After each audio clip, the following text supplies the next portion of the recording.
When I say intense behavioral interview, I usually mean on-site interviews.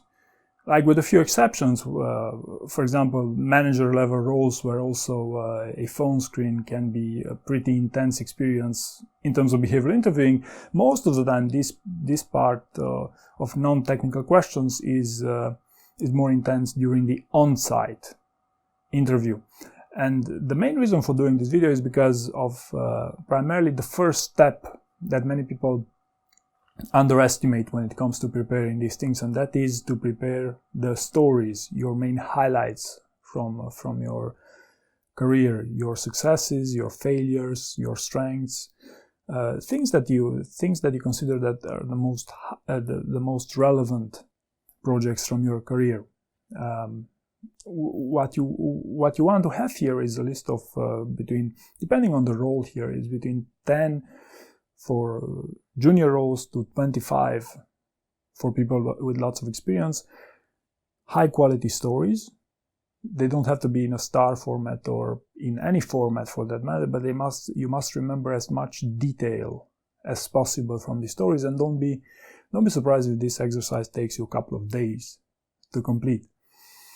Now, it's also very important that you properly keyword the names of each of these stories, so you can reference them later on when role-playing the day before the interview, when you just want to go through your experience to refresh them, to have them fresh in your memory.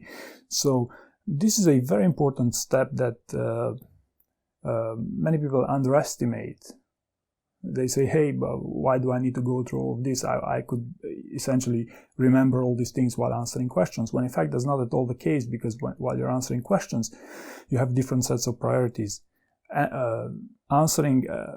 Remembering as much detail as possible of a given situation is just one of the priorities while answering a question. So that's why you would want to prepare these stories. And by the way, it's not me who says this. It's a well-known standardized technique to prepare for a behavioral interview.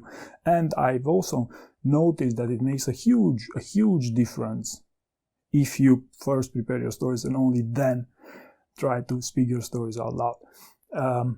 Now, the second step of preparing for an intense behavioral interview would be to look up your target company. What do they value the most in these interviews? Do they have some principles? Do they have some values? What's the best way to answer questions about these? More often than not, you will find plenty of questions and plenty of tips and tricks when it comes to these interviews, especially for the larger companies, but not only that. And your goal is to understand the behaviors that they are the most interested in. It could be ownership, it could be people that have problem-solving skills, it could be many other things, but the idea is that you must find what the company values the most in their interviewing process and try to optimize your preparation process specifically for that interview with that specific company.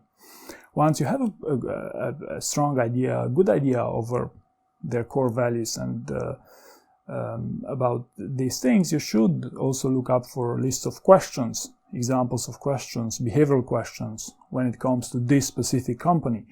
And from experience, this is the least time-consuming part of this overall behavioral interviewing process.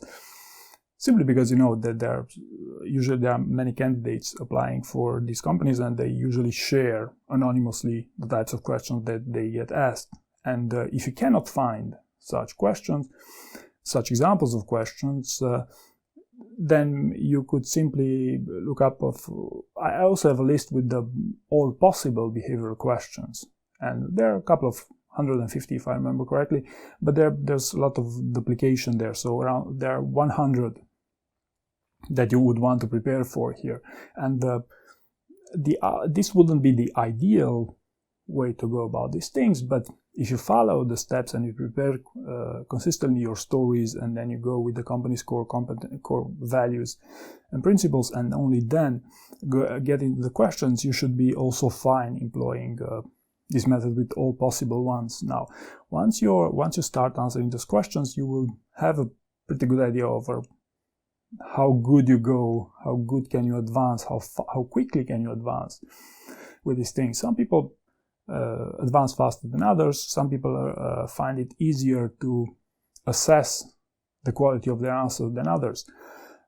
Some people prefer to role play these with someone just in order to assess how well they do. Some people prefer to role play these things with someone just in order to further tune up their behavioral interviewing skills.